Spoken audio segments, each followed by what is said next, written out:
I didn't realize I had already been erased until I saw my chair move to the back of the room.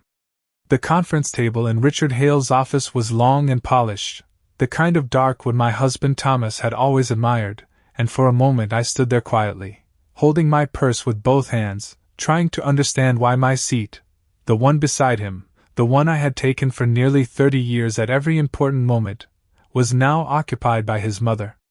Margaret Whittaker sat upright in a tailored black suit, her silver hair perfectly set, her posture unyielding, as if she had been preparing for this moment long before Thomas ever took his last breath. No one greeted me when I stepped inside. Conversations softened, eyes shifted, and then moved away entirely. I walked to the empty chair at the far end of the table without saying a word, the soft click of my heels against the hardwood floor sounding louder than it should have. It had only been 5 days since we buried my husband.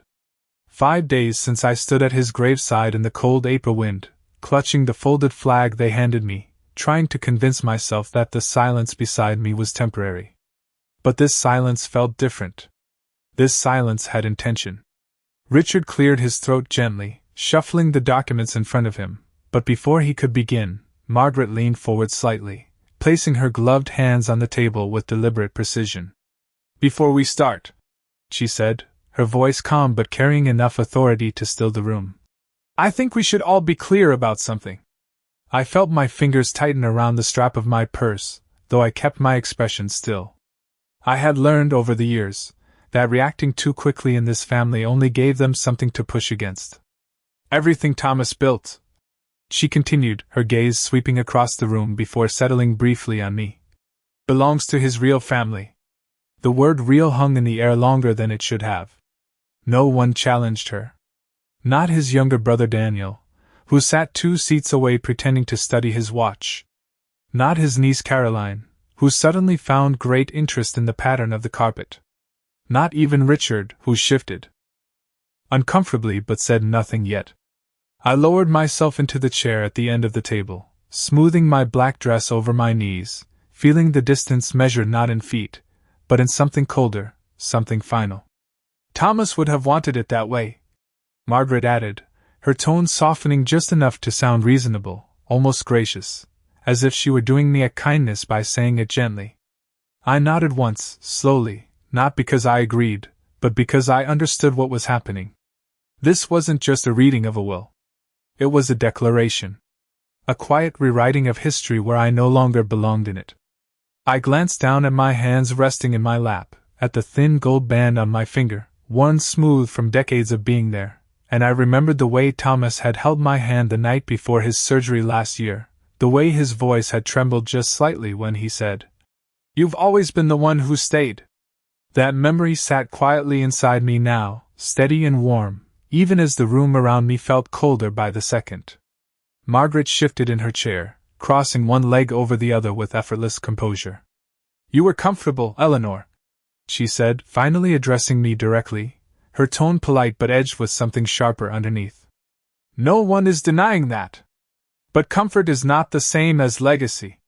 I lifted my eyes to meet hers, not challenging, not defensive, just present.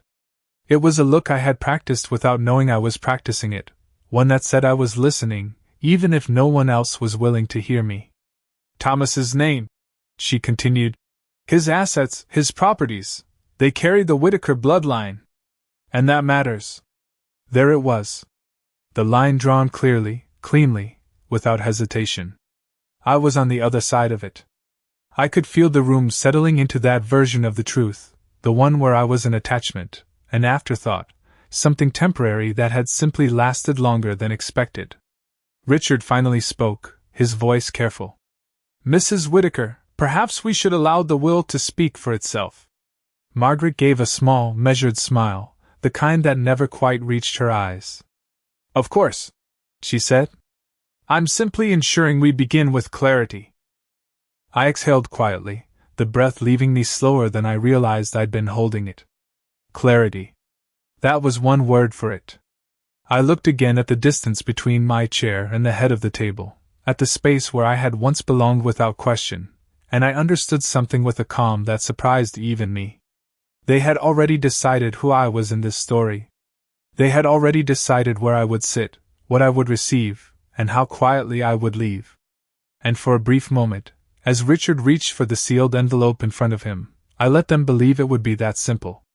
The sound of paper sliding against paper filled the room as Richard carefully opened the first document, and for a moment, that small, ordinary noise seemed louder than anything Margaret had said. I kept my gaze steady on his hands, watching the way he aligned the pages with deliberate care, as though precision might somehow soften what was about to come. Outside the tall windows behind him, the afternoon light had begun to fade, casting long shadows across the table, stretching the distance between us even further. "This is the last will and testament of Thomas Andrew Whitaker," Richard began, his voice measured, professional, but there was something else beneath it, something restrained. I felt it immediately, though no one else seemed to notice.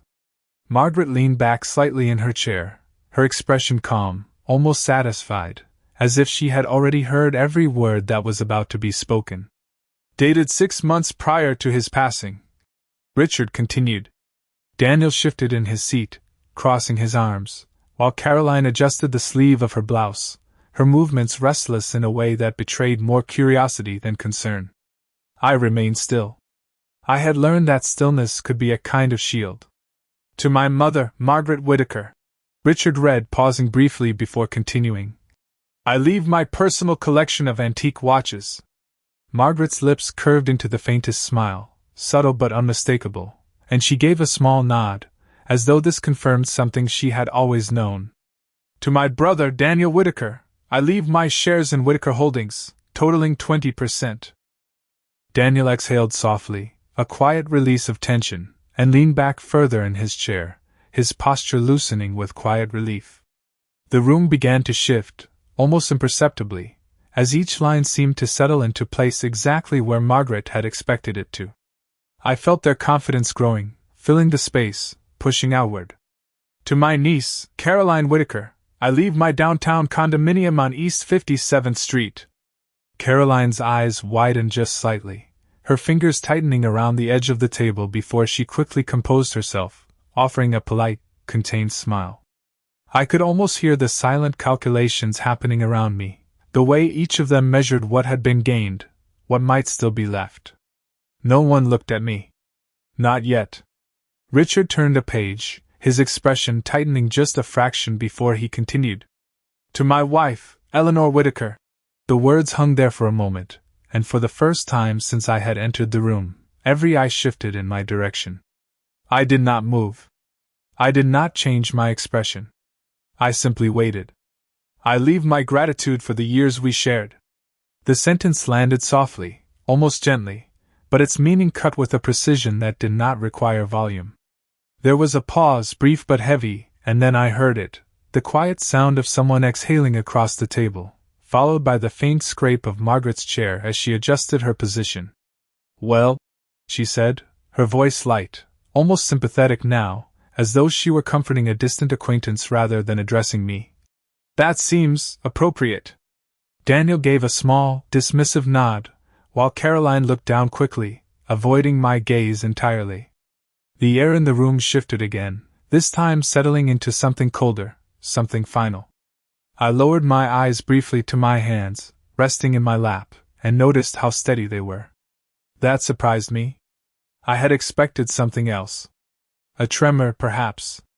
A crack somewhere beneath the surface. But there was nothing. Just stillness. Just clarity. Richard did not continue immediately. He remained looking down at the document, his fingers resting on the page as though he were deciding something. I noticed the way his jaw tightened, the slight hesitation that did not belong in a routine reading. Margaret noticed it too. "Is there something else?" she asked, her tone sharpening just slightly, impatience slipping through the carefully maintained composure. Richard looked up then, meeting her gaze directly, and for the first time since the reading had begun, his expression changed. It was no longer neutral. It was deliberate. "Yes," he said quietly. "There is." The room stilled again, but this time it felt different, as though the balance that had just settled was beginning to tilt. Margaret's smile faltered for a fraction of a second before returning, thinner now, more controlled. Then please, she said, gesturing lightly with one hand, do continue. Richard did not immediately return to the document. Instead, he reached to the side of the table, where a small, polished wooden box rested, one I had not noticed before. He placed his hand on it carefully, almost respectfully, and then looked directly at me. Not past me. Not through me. At me.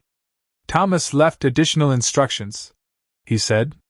The words were simple, but something in the way he spoke them caused a subtle ripple to pass through the room. I felt it before I understood it. Margaret's posture straightened again, her fingers pressing lightly against the arm of her chair. Daniel leaned forward slightly, his earlier confidence replaced with something sharper, more alert. Caroline's polite smile disappeared entirely. I remained still, but something inside me shifted, quiet and steady, like a door opening in a place I had not realized was closed. Richard's hand rested on the wooden box for one more second before he slowly lifted the lid. And in that moment, for the first time since I had walked into that room, I understood that Thomas had not been silent after all.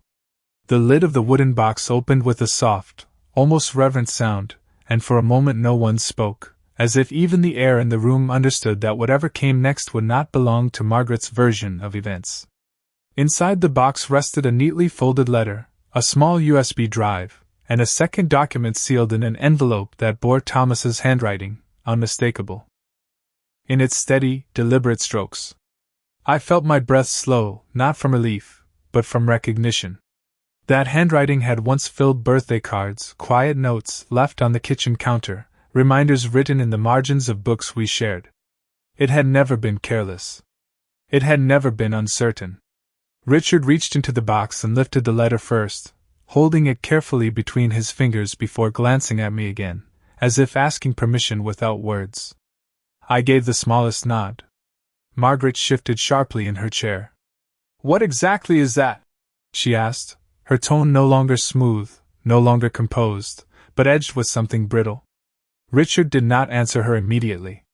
Instead, he unfolded the letter with slow precision, smoothing the creases flat against the table as though the act itself required respect. "This is a handwritten statement from Thomas," he said at last, his voice steady. "He instructed that it be read only if there was any dispute or misunderstanding regarding his intentions." The word dispute seemed to settle heavily in the room. Margaret let out a soft, dismissive breath, but it sounded forced, too quick. "There is no dispute," she said. "The will has already made his intentions perfectly clear." Richard did not look at her. "He anticipated that you might feel that way," he replied quietly. That was the first moment Margaret went completely still. Not composed, not controlled. Still. Richard began to read. "If you are hearing this," his voice carried Thomas's words into the room, measured and calm, "then it means something I feared has already begun." I felt the sound of Thomas's presence before I allowed myself to fully absorb the meaning of the words. It was not his voice, but it carried the same weight, the same quiet certainty. "I know my family," Richard continued reading. "I know how they speak when they believe they are protecting what belongs to them. And I know how easily Eleanor will be dismissed if I am not there to stand beside her." The room shifted again, this time not with confidence, but with discomfort. Daniel's arms slowly uncrossed. Caroline lowered her gaze further, her fingers tightening together in her lap. Margaret did not move, but I could see the faint tension in her jaw. "Eleanor is not an addition to my life," Richard read on. "She is the foundation of it. For nearly 3 decades she stood with me when no one else did. She stayed through illness, through failure, through the years when this family had little interest in anything except what I could provide. I felt something warm and unfamiliar press against the quiet stillness I had been holding on to. Not emotion, not yet. Something steadier. Something that had been waiting. If there is any attempt," Richard continued, his voice unwavering, "to reduce her role, to pressure her, or to question her place in what I leave behind, then I ask that this letter be taken as my final and clearest statement." Margaret's hand tightened against the armrest of her chair, the faintest sign of strain breaking through her control. "This is unnecessary," she said, but her voice lacked the firmness it had carried earlier. Richard did not stop. Everything I built, he read, everything I protected, and everything I leave behind, exists because Eleanor chose to stay when it would have been easier to walk away. That is not something that can be measured in shares or property lines. But it is something I have accounted for. I closed my eyes for a brief moment, not to escape the room, but to steady myself within it. I remembered the nights he could not sleep, the mornings when his hands shook too much to hold a coffee cup, the quiet apologies he never needed to say out loud because I already understood them. And I remembered that I had never once thought of those moments as something to be counted. Richard reached the end of the letter, his voice softening slightly as he read the final lines. If you are listening to this, Eleanor, then I need you to know that I saw everything. I knew who stood with me, and I knew who did not. Do not let anyone convince you otherwise. Silence followed, deeper than anything that had come before. It was not empty. It was full. Full of words that could not be taken back, full of truths that had already settled into place. I opened my eyes and looked across the table. Margaret was no longer looking at me. Her gaze was fixed on the letter in Richard's hands, as though she were trying to find a way to undo what had just been said. Daniel shifted again, his earlier confidence gone entirely, replaced by something uncertain, something cautious. Caroline's expression had softened into something almost embarrassed, though she still avoided my eyes. Richard carefully folded the letter once more and placed it back on the table, his hand resting on it for a moment before he spoke again. There is more, he said. And this time, no one interrupted him. Richard's hand moved from the letter to the sealed envelope, and I noticed how carefully he handled it, as if whatever remained inside carried a weight that could not be rushed. The room had not recovered from the words that had just been read. Something had shifted permanently, and everyone felt it, even if no one dared to acknowledge it out loud. Margaret sat straighter than before, but the confidence that once filled her posture had begun to fracture in small, almost invisible ways. Her fingers, which had rested so neatly on the arm of her chair earlier, now pressed slightly into the fabric, as if holding herself steady. "What else did he leave?" she asked, her voice controlled, but thinner now, less certain. Richard did not answer immediately. Instead, he broke the seal on the envelope with a slow, deliberate motion, the faint tear of paper cutting through the silence like a quiet warning. He slid the document out and placed it flat on the table before him, aligning it with the others. "This is an amendment to the will," he said. The word amendment seemed to echo in the room, heavier than any of the earlier bequests. Daniel leaned forward, his earlier ease completely gone, while Caroline finally looked up, her expression no longer polite, but openly concerned. I remained where I was, my hands still resting in my lap, but my attention fixed entirely on Richard's voice. "Dated 3 months after the original will," he continued, "and notarized in the presence of 2 witnesses." Margaret's eyes narrowed slightly. "That is highly unusual," she said quickly.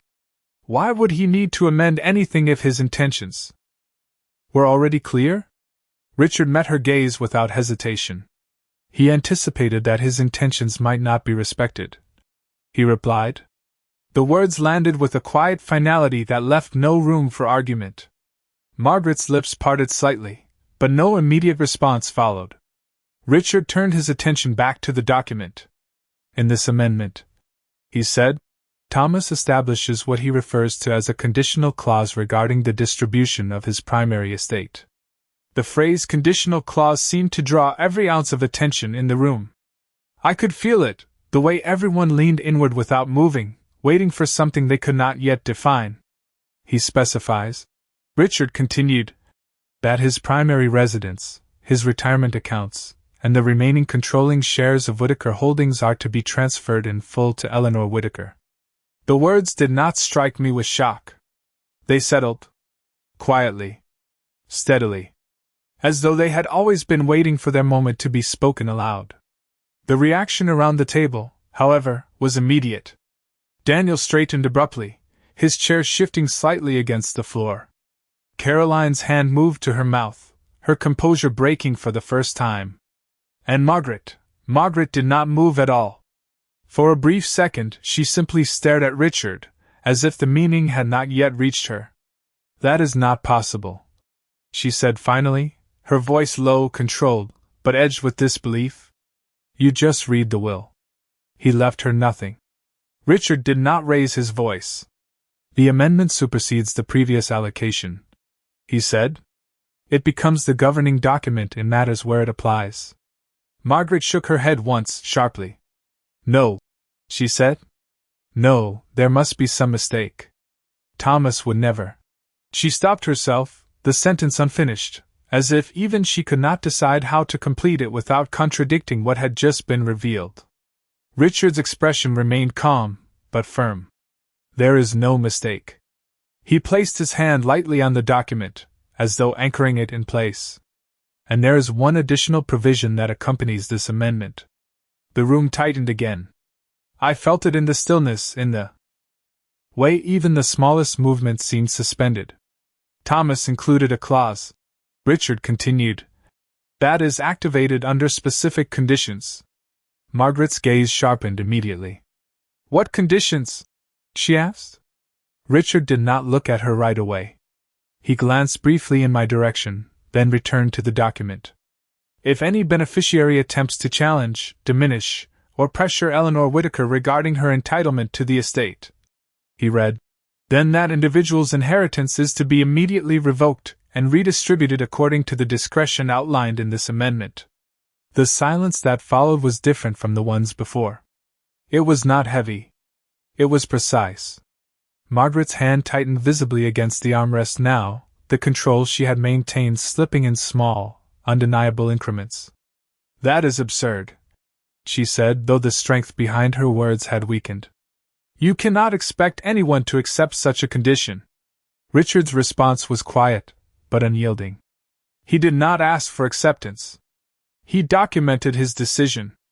Daniel leaned back slowly, his earlier confidence replaced with careful distance, as though he were already calculating the cost of speaking further. Caroline lowered her gaze again, her posture shrinking inward. And Margaret, she remained exactly where she was, but the certainty that had once defined her presence had begun to unravel. I did not move. I did not speak. I simply sat there, feeling the quiet shift of something long denied finally taking its place, not loudly, not forcefully, but with a clarity that no one in that room could ignore. Margaret's composure did not break all at once, it slipped in small, controlled fragments, like something carefully constructed finally revealing the strain beneath it. She leaned forward slightly, her eyes fixed on the document in front of Richard, but her voice, when she spoke again, carried a sharper edge, one that no longer attempted to disguise itself as calm.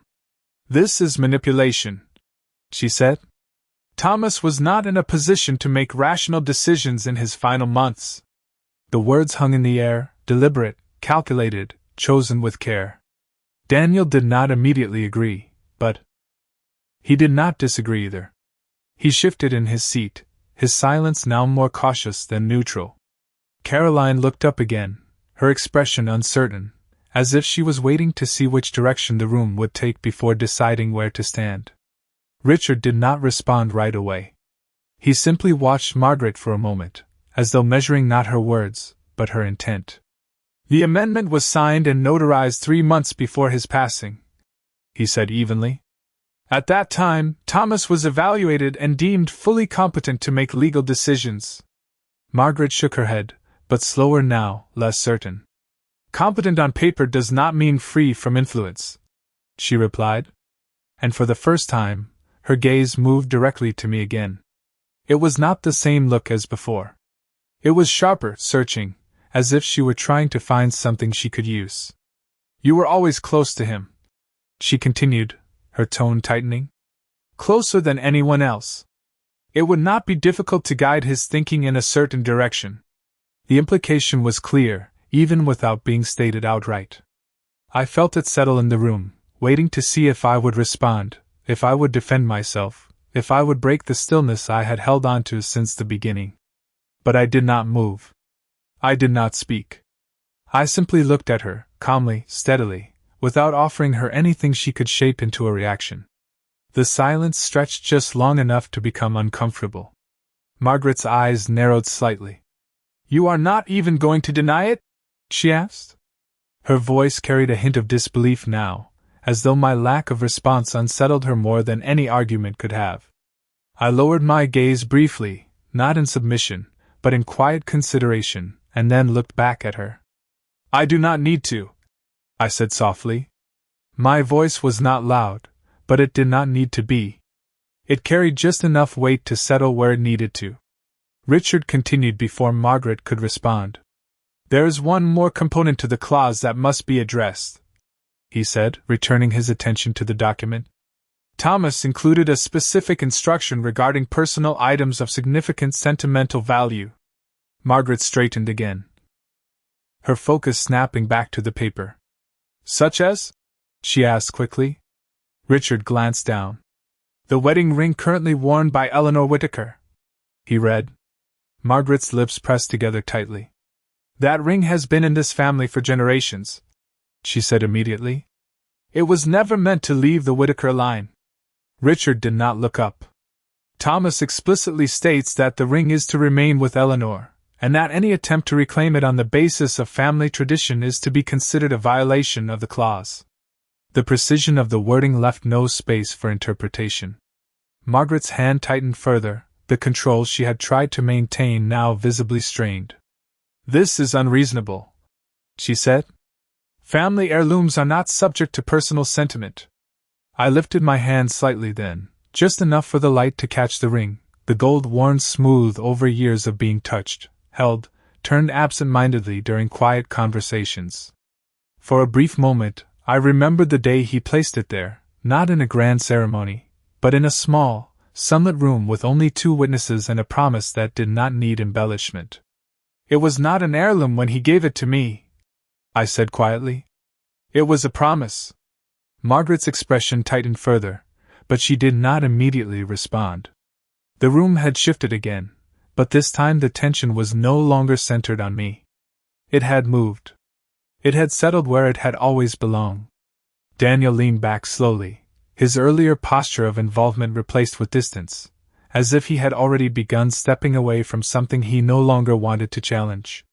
Caroline's gaze softened, her earlier uncertainty now leaning towards something closer to understanding, though she remained silent. Richard closed the document carefully, his movements unhurried, precise. "All provisions have been clearly outlined," he said, "and they will be executed exactly as written." Margaret sat very still, her eyes fixed on the table now, no longer searching for control, but calculating the loss of it. The authority she had entered the room with had not disappeared entirely, but it had changed, stripped of its certainty, reduced to something more fragile, something that could no longer command the space the way it once had. I remained in my seat at the end of the table, exactly where I had been from the beginning. But the distance between us no longer felt the same. It had not shortened. It had simply lost its power.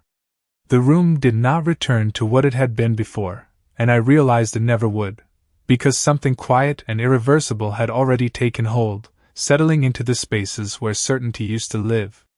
Margaret remained still for a long moment, her gaze lowered to the polished surface of the table, as though she were searching for something that had already slipped beyond her reach.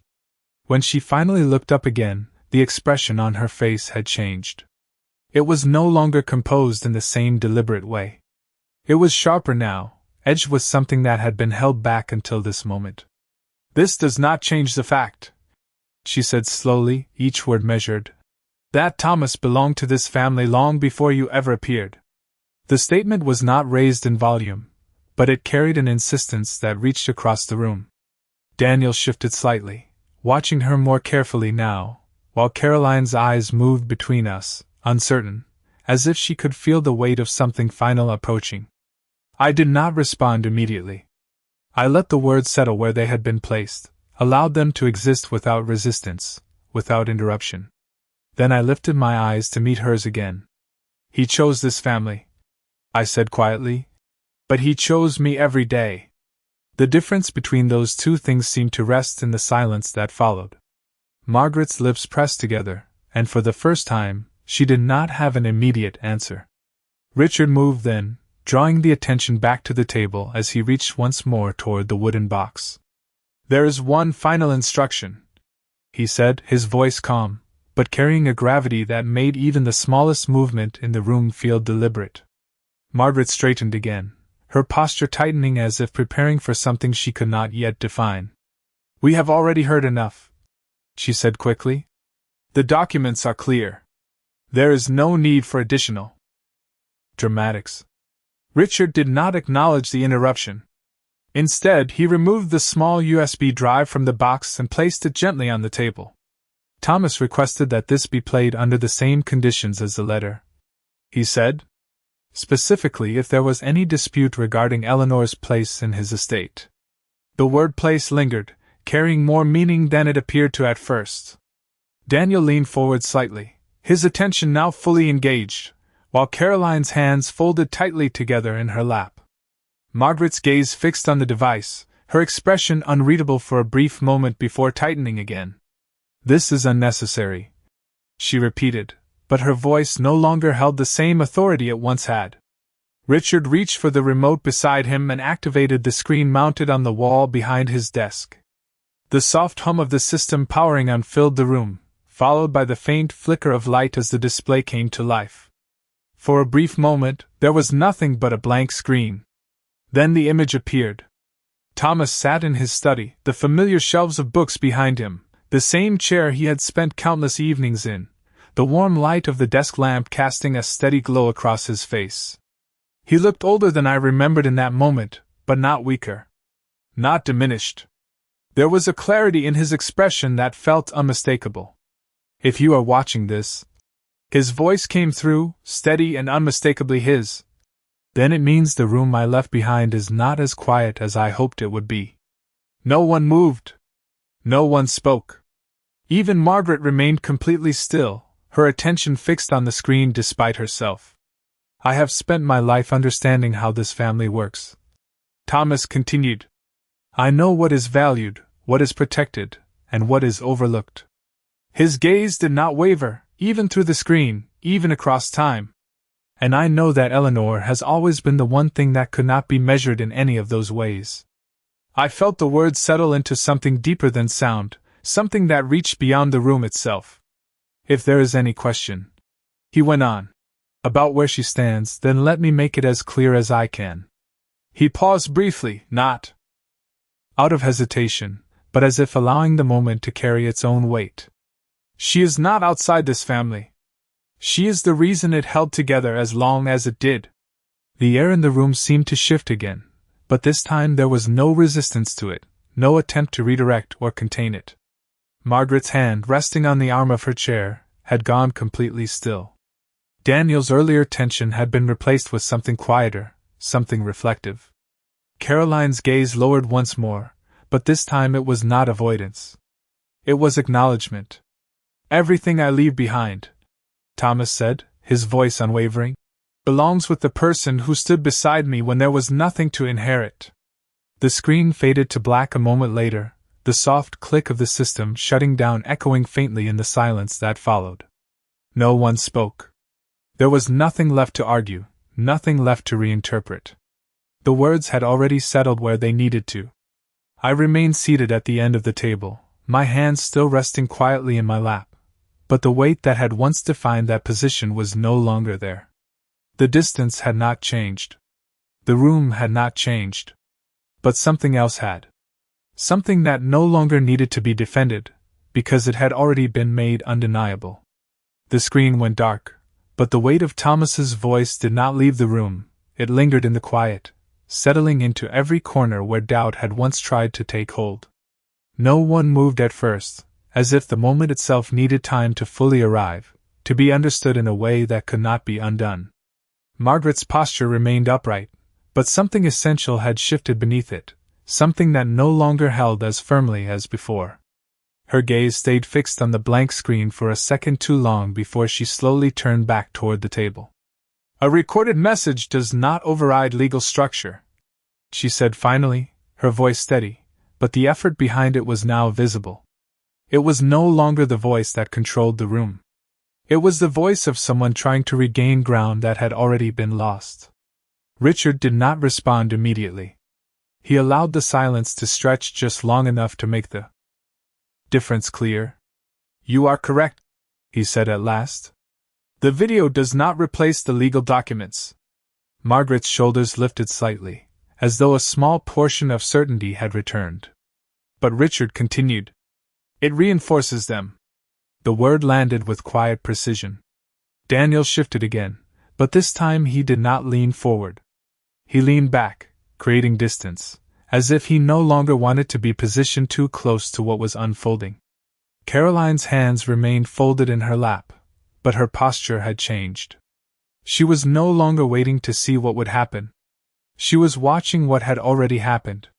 Margaret inhaled slowly, her fingers pressing against the edge of the table now instead of the armrest, grounding herself in something solid.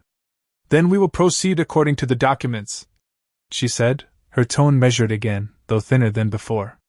"And the documents can be reviewed, challenged if necessary." The word challenged hung in the air, sharper than anything she had said since the video ended. It was deliberate. It was chosen. And it carried consequences. Richard's gaze lifted to meet hers directly. "You are within your rights to pursue that course," he said calmly. "However, I would strongly advise that you consider the clause in its entirety before doing so." Margaret's expression tightened again. "I am well aware of what has been stated," she replied. "And I do not believe that a condition designed to intimidate beneficiaries will withstand proper examination." There was a brief pause, and in that pause, I could feel the moment narrowing, focusing, becoming something final. I shifted my hand slightly in my lap, the movement small, almost unnoticeable, but enough to remind myself that I was still present in the room, not as an observer, but as the center of something that had already been decided. "It was not designed to intimidate," I said quietly. My voice did not rise, but it did not waver either. Margaret turned to me immediately, her eyes sharper now, searching again, trying to find something she could use. "Then what was it designed to do?" she asked. I held her gaze steady, without urgency. "It was designed to be understood," I said.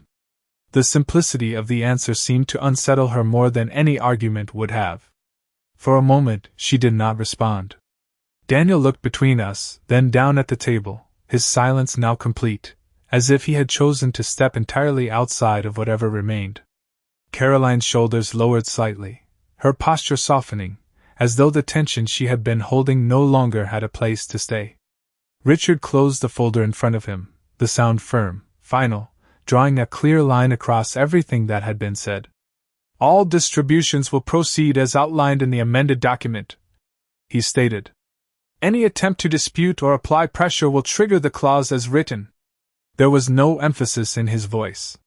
It did not need any. The meaning was already clear. Margaret remained seated, her gaze fixed forward, but not on any one person now. It was as if she were looking at something beyond the room, something she could not yet reconcile with what she had believed only moments ago. The authority she had carried into the room had not disappeared completely, but it no longer directed anything. It simply remained, without control, without certainty. I stood then, slowly, not in reaction, not in defiance, but because there was nothing left that required me to remain seated. The chair behind me made a soft sound against the floor as I stepped away from the table. No one stopped me. No one spoke. I picked up my purse, adjusting the strap over my shoulder with a calm that felt unfamiliar only because I had not needed it before. For a brief moment, I looked at Margaret. Not with anger. Not with triumph. Just with clarity. Then I turned and walked toward the door, the quiet of the room following me, no longer heavy, no longer pressing, just present. And for the first time since I had entered, I did not feel like I was leaving something behind. I felt like I was taking it with me. I had almost reached the door when Margaret's voice followed me, not raised, not desperate, but sharpened by something that had not yet accepted what had already been decided. "Eleanor," she said, and there was a pause before my name, as if she had to choose how to say it now, without the certainty she once carried. I stopped, my hand resting lightly on the door handle, but I did not turn immediately. The room behind me felt different from the one I had entered, quieter in a way that no longer pressed against me. I turned slowly, meeting her gaze again, and for a brief moment neither of us spoke. She rose from her chair then, not abruptly, but with a measured control that seemed more deliberate than natural.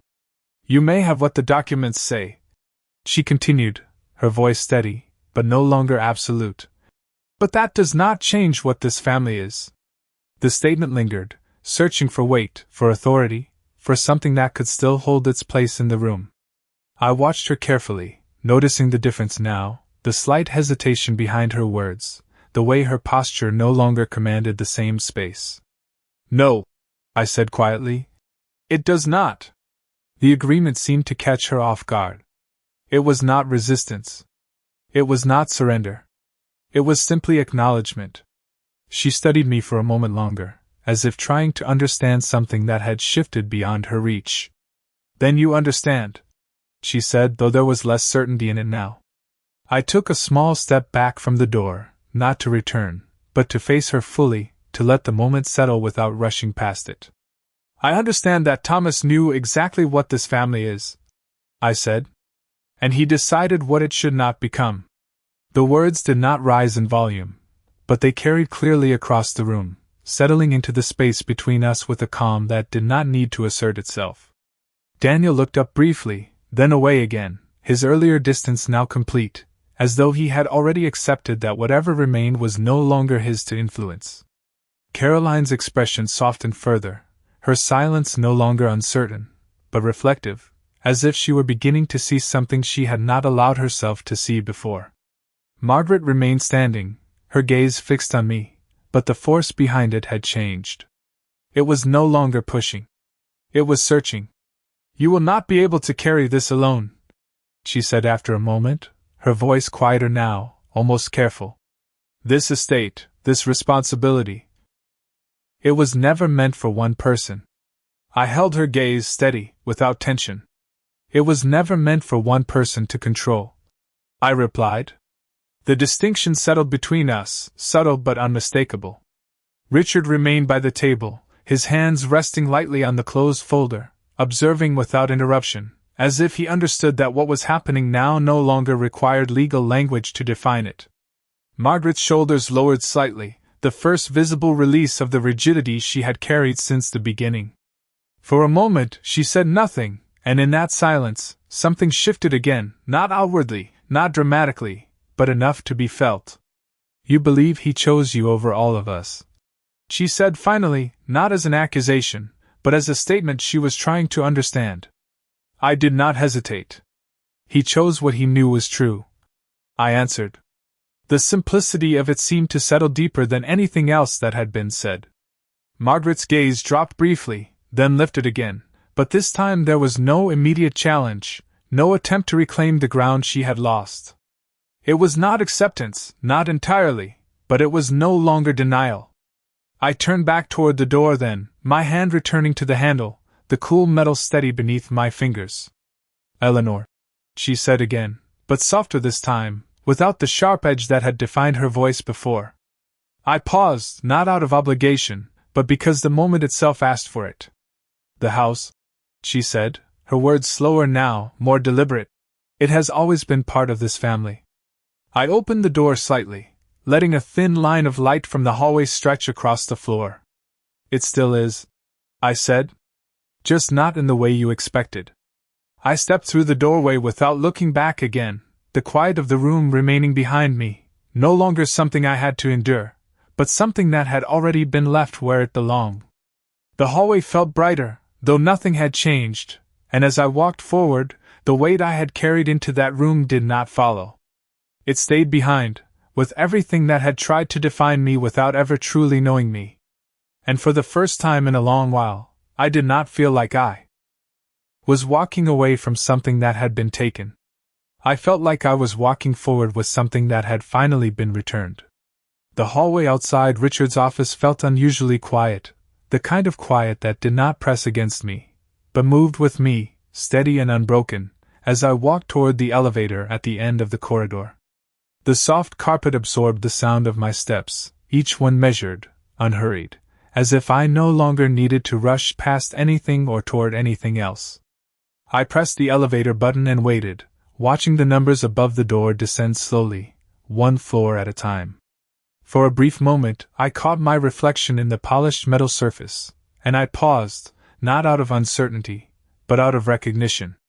The woman looking back at me was not smaller, not diminished, not defined by the room I had just left behind. She looked exactly the same as she had before, but something within that stillness had changed, something that no longer needed to be proven. The elevator doors opened with a soft chime, and I stepped inside, turning to face the hallway as the doors began to close. For a split second, I wondered if someone would follow, if Margaret would appear in that doorway with one last argument, one last attempt to reshape what had already settled into place. But no one came. The doors closed gently, sealing the quiet behind me. The ride down was brief, but it felt longer, not in time, but in the way my thoughts moved through it, not circling, not questioning, simply settling. I thought about Thomas, not as he had appeared on the screen moments ago, but as he had been in the ordinary moments that had never needed witnesses. The way he would stand by the kitchen window early in the morning, holding his coffee with both hands, watching the light change across the backyard. The way he would pause in the doorway before leaving for work, not to say anything important, but simply to look at me, as if that alone was enough to carry with him for the rest of the day. Those were the moments no document could describe, no clause could measure, and yet they were the only ones that had ever truly mattered. The elevator reached the ground floor with a soft stop, and the doors opened onto the lobby, where the late afternoon light filtered through the tall glass windows, casting long, quiet shadows across the floor. I stepped out, adjusting the strap of my purse slightly on my shoulder, the movement familiar, grounding unchanged. The receptionist glanced up briefly, offering a polite smile, unaware of the weight that had just shifted several floors above her. I returned the smile, just as simply, and continued toward the exit. The glass doors opened with a soft push, and the air outside felt different, cooler, clearer, carrying the faint scent of rain that had not yet begun to fall. The sky above was overcast, but not heavy, not threatening, just waiting. I stepped onto the sidewalk, pausing for a moment as the city moved around me, steady, indifferent, unchanged by anything that had happened inside that office. Cars passed, people walked by, conversations continued without interruption. Life had not paused for that room, and it did not need to. I reached into my purse and took out my keys, the familiar weight of them settling into my hand, and for a moment, I stood there, not because I did not know where to go, but because I realized that for the first time in a long while, the direction felt entirely my own. The house would still be there, the same walls, the same quiet rooms, the same spaces that had once held both presence and absence at the same time. But it would not feel the same. Not because anything within it had changed, but because the way I carried it had. I started walking toward the parking lot, my steps steady, unhurried, each one grounded in something that no longer needed to be defended. Behind me, several floors above, the room I had left would continue to settle, to adjust, to find its new shape without the certainty it once relied on.